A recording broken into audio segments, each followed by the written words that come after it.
Welcome to the final media session of Super Bowl 46. Thank God. Thank God, exactly. Believe me, we are completely out of fresh questions. We were going to start asking you for some of those. And as a matter of fact, Hank Gola, by the way, has showed up, come right off the golf course, joining us. Welcome.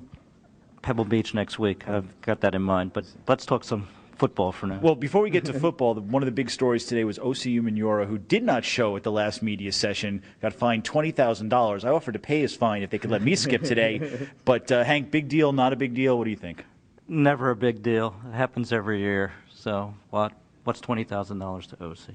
That's a good point. It's a little bit more to me. OC had some great excuses for why he wasn't there, and here's what he had to say. It cost me a lot of money. I'm sorry about that, but at the end of the day, I don't really know what I could have discussed with you guys between Tuesday's media day and Wednesday morning. It's not like we had a practice or anything like that. So, but at the end of the day, I understand why they did it, and I'm okay with it. Hank, I know you're just getting here today, but what you missed the first couple of days, I'm sure you've heard about this. The Giants think they're going to win this game. These guys are the Jets, what they're talking. Well, I was over to the Patriots this morning, and I actually brought that up to them. I said, you guys are kind of used to the chatter from the Jets twice a year, so this is kind of minor league to you, isn't it? So Kyle Arrington said, yeah, we have a big thing in our locker room that says ignore the noise. So they're trying to ignore the noise, but sometimes it gets to be a little hard. Now, we're not ignoring the noise. We're having a lot of fun with it, whether it's Antrell Rolls saying we expect to win or we're going to win, or Chris Canty talking about his the parade plans for Tuesday. And, there's a fine line between confidence and overconfidence. I guess we won't know which it is until Sunday night. Yeah, but you know what? They've been doing this the whole time. I mean, they were joined before the 49er game, and they went out there and they kind of backed it up. So this is not out of character for them at all. No, and they don't mind it at all. Tom Coughlin does keep saying talk is cheap, and he says we don't want to have any bulletin board material. That ship has sailed, but the Giants keep talking, and they have no problems with what they're giving the Patriots to put on that bulletin board. Well, obviously, the Patriots are a confident group. They said some things so far as their celebration plans, and so that is what it is. They've earned the right to be a confident group, but so have we. We've been through a lot of adversity this season. We've earned the right to play in this football game, and we're looking forward to it. When you're on a team, like you don't want to say, I think we'll win or we're gonna lose. Fit by 50%.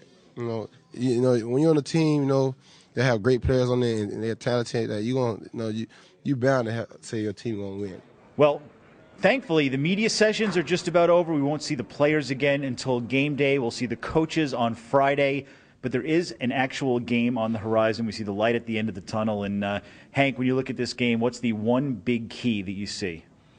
Everybody talks about the defensive line of the Giants and the offensive line of the Patriots getting after Brady. That is one key. But also, it's going to – whether Gronkowski – can play and be effective will be the other key on the other side of the ball. That's huge. I mean, he's a 265-pound, 6'5", number one receiver, which is very unusual in this league. Well, he's a tight end / wide receiver, and he lines up in so many places. He's so key to their offense, and he also blocks, too. He does everything. That if he's going to be hobbled in any way, it's a huge advantage to the Giants, who already, I feel, have an advantage in this game. And the beauty of Gronkowski for the Patriots is if you find a way to cover him, there's Aaron Hernandez, and oh, by the way, Wes Welker, who the Giants can't cover, had 122 catches. But I will say one thing: these aren't the down-the-field Patriots that they were in 2007. Randy Moss is not running up the sideline. They don't have a lot of downfield speed, and I think Perry Fuel will take that into account. I think their defensive scheme will be able to